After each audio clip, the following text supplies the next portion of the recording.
All right, let's start talking about atoms. Um, and I'm kind of a sucker for the history, so we're gonna have a little bit of a history.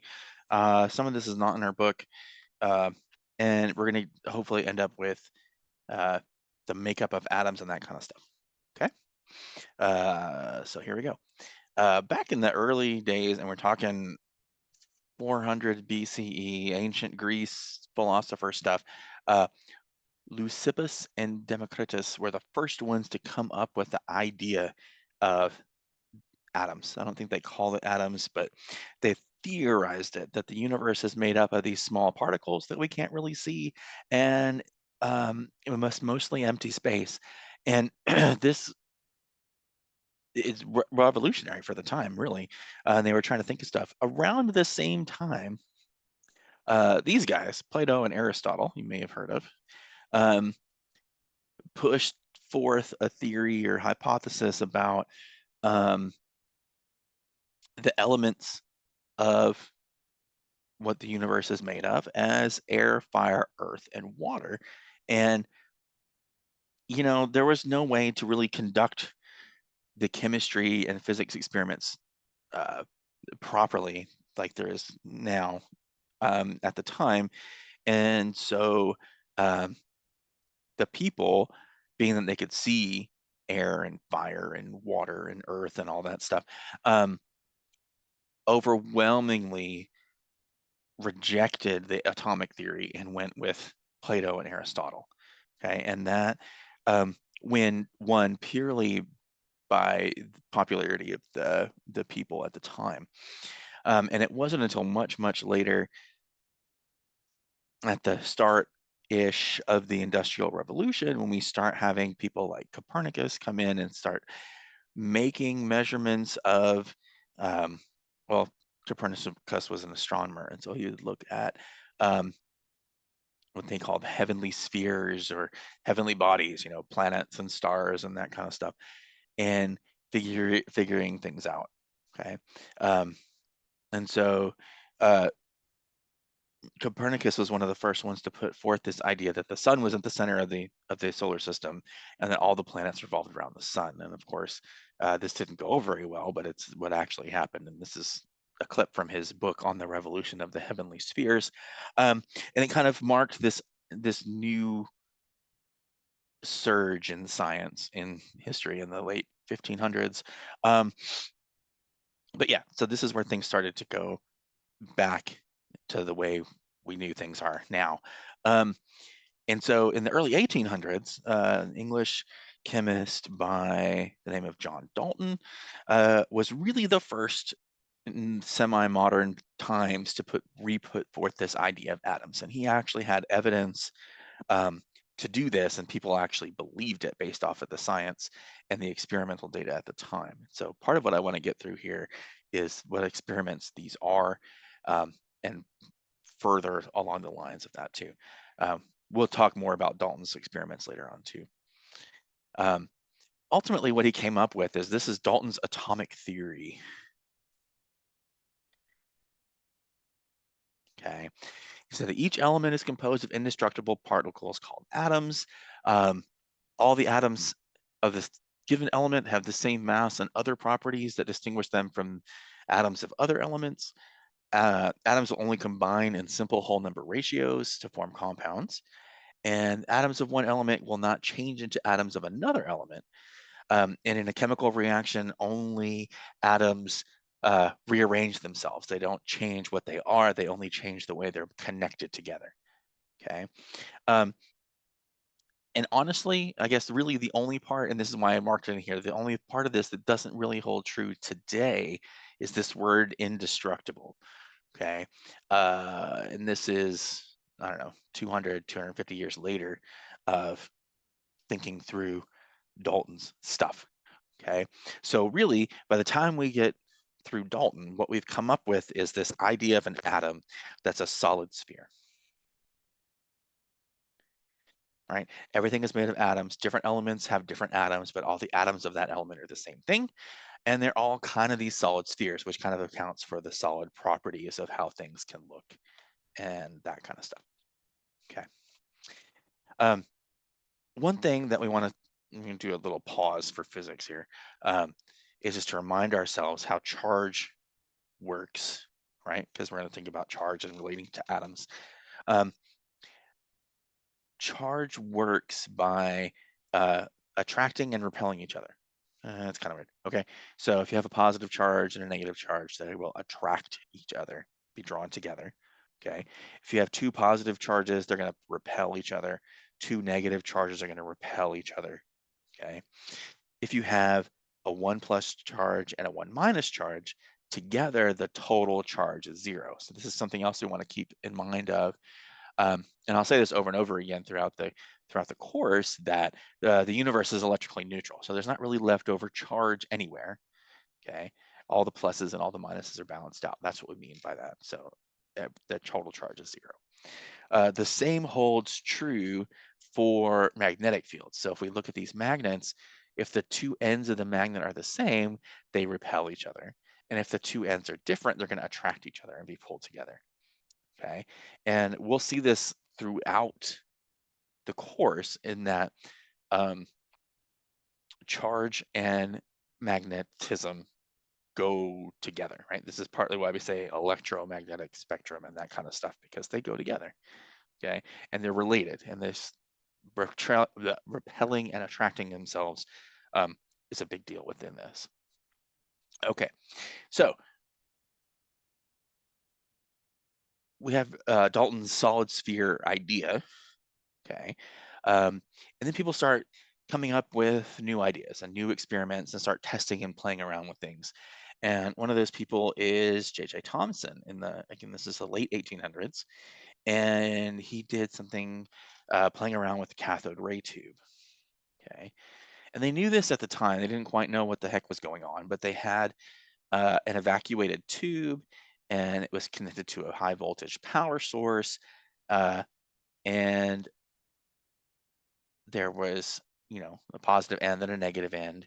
And no matter what element the metal electrodes were made of, they saw this ray, okay? This beam of stuff came out. This is a modern day reproduction of the cathode ray experiment, okay?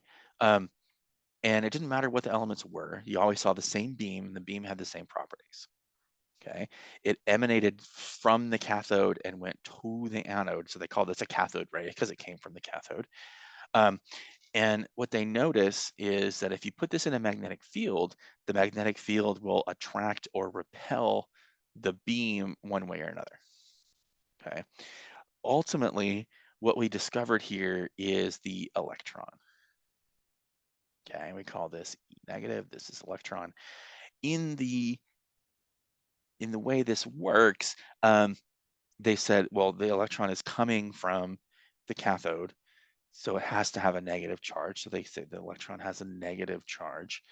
And through his experiments, J.J. Thomson presented the mass to charge ratio for an electron. And he said an electron is negative 1.76 times 10 to the 8th coulombs per gram. I guess I should have said charge to mass ratio, but whatever. Okay, so C is coulombs. That means charge. It's a unit of charge. G for grams, of course. This is negative because it's a negative charge. We don't have to worry about what the actual number is, but that's what J.J. Thomson's experiment came up with. These links down here, and I have them throughout, are also on Blackboard as well. They are links to videos of other people reproducing and then explaining or re-explaining what these experiments are about too, just so you have an extra point of view or a little more in depth if you're curious. Okay, so yeah, okay, so there's that one thing. So somehow electrons are involved in atoms. There we go. All right, then later on, not too terribly much later, a guy by the name of Robert Millikan uh, did what we call now the oil drop experiment. Okay, and this is a complicated experiment, but essentially oil is misted into a chamber. Um, Gravity pulls it down, it's hit with a beam of X-rays and ionized. And then you can look through the viewing microscope and you can actually see the oil droplets fall. And because you can tweak the voltage difference between the two plates here, um, and control the rate of falling. Okay, it's essentially what he did. So what he noticed was no matter how big the drop was, right, the charge on the plate um, related to the charge of the drop. Okay, and then what he noticed was that every drop had a whole number of charge units to it. Like the ratio was always kind of the same idea, right? Uh, and so what he figured was out of all of this and going through his data that he figured out um, what the charge of an electron was. Charge on an electron. Okay. And he said this was negative 1.60 times 10 to the minus 19th coulomb. So it's very small, but electrons are very small. We're talking about a piece of an atom here. Okay. And if we combine this with J.J. Thomson's charge to mass ratio, we can figure out that the electron mass is ridiculously small, 9.10 times 10 to the minus 28 grams. Okay. And all this should kind of make sense again as we think about it. Okay. And at this point in time, they've confidently decided to move from Dalton's solid sphere model to this new thing they're calling the plum pudding model. Okay. That somehow you have basically, I think of this as a sticky sphere. Okay. And that somehow by putting current on the sticky sphere, you can pop electrons off. So there are electrons in this pudding, right? They reckon the pudding part is the most of the atom, and that the plums in the pudding are the electrons. And if you hit this with electricity, the plums will fly off, and so you'll have electrons ejected from that. Okay, it's not too terrible. Okay, so from here, it was a man by the name of Ernest Rutherford, again with the thing not working. There we go. Did his famous what we call gold foil experiment. Okay. And what Rutherford was doing was was just probing this plum pudding model and trying to figure out what was going on in the atom, just like most people were. In his experiment, he took large particles, right? Alpha particles, we know now, is essentially a helium nucleus, fired it at a very thin piece of gold foil, and expected to see that the particles came straight through, which, you know, if you look at his data and look at the experiment, most of the particles came straight through.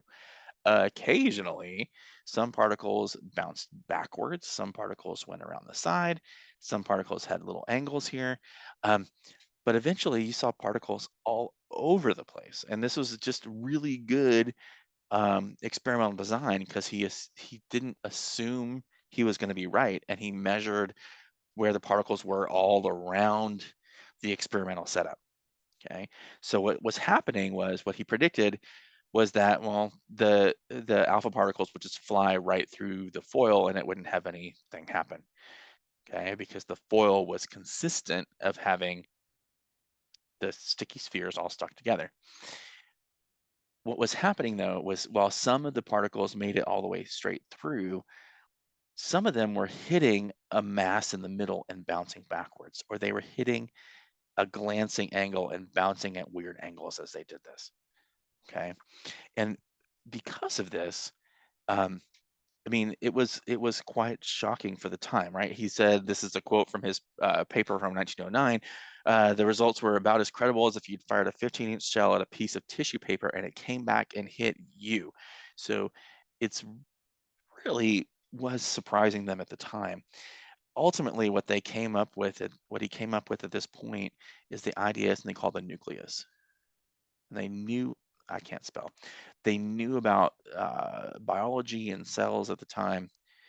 I really should not Nucleus. There we go, nucleus. Right. So he reckoned this to like a cellular model, and the nucleus was in the middle, and that most of the mass, right, nearly all mass is in the nucleus, and it's a very small piece of that. Okay, a very small volume of the atom was the nucleus, and all the mass was there, and mostly everything else was empty space.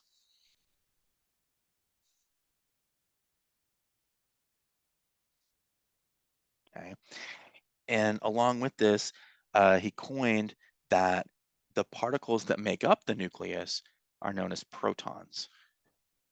Okay, and the proton had a positive charge, so that it would balance out the negative charge of the electrons. So the charge of a proton is equal to the charge on one electron, and they're opposite of each other, so they cancel each other out. Okay, which would also mean that the number of protons and the number of electrons would have to be the same for the atom to not have a charge. Okay, I want you to think of it this way. Okay, the nucleus is ridiculously small. Okay, if you think about um, right, you're reading a book or you're typing a sentence or whatever, the typed period is the size of a nucleus of an atom. Then the closest electron is 10 meters away. Okay, 10 meters is ridiculous. Okay, that's a huge empty space. Okay, um, if you picture an atom the size of a sports stadium, right, football arena, right, the whole volume of the stadium, and you put a marble in the center, that's the nucleus. Okay, the marble in the center then has a mass of 115 million tons. Okay, that's kind of what we're thinking about here when we think about atoms. Okay, um, it wasn't that much longer after Rutherford's gold foil experiment that one of his students, James Chadwick, um, continued along the same lines, and and was thinking about other things with the nucleus. And his conundrum was thinking of this. Okay, if we look at this and say, okay, hydrogen has one proton, and helium has two protons. They knew this. What they also knew was that I have not written this in the right way because the stupid joke's in the way. They also knew was that hydrogen had a mass of 1 and helium had a mass of 4. So helium had extra mass relative to hydrogen that was unaccounted for. Okay. And so through other experiments that are beyond the scope of what we really want to get into, similar to what the gold foil experiments were, um, James Chadwick was able to figure out that there's another particle in the nucleus that is helping keep things together. And we'll talk more about this later on too. And what he discovered was the neutron. Okay. So when James Chadwick discovered the neutron has no charge. Okay. That's why this chemistry cat joke is supposed to be funny. Um, the neutron has no charge, which is kind of why it was difficult to find, because it's easier to find things that have a charge because they can relate to the magnetic field. Okay, and that the mass of a neutron is roughly the same as the mass of a proton. Both of these things are way bigger, way more massive than an electron. Okay, so to sum up, okay, we've got 3 subatomic particles to worry about. Okay, electrons have a negative charge. Okay, they're very, very small. They are somewhat arranged outside. So what we have at this point is the nuclear model, or the Rutherford model, okay, that says we have a positively charged nucleus of the atom, and that most of the atom is empty space. And somehow in this empty space, there are electrons, okay? The number of electrons equals the number of protons because the charge has to balance itself out, okay? And for some reason, there are neutrons in there, and the neutrons have no charge, okay? The protons and the neutrons are almost exactly the same mass, which you can see here. Okay. Um, right.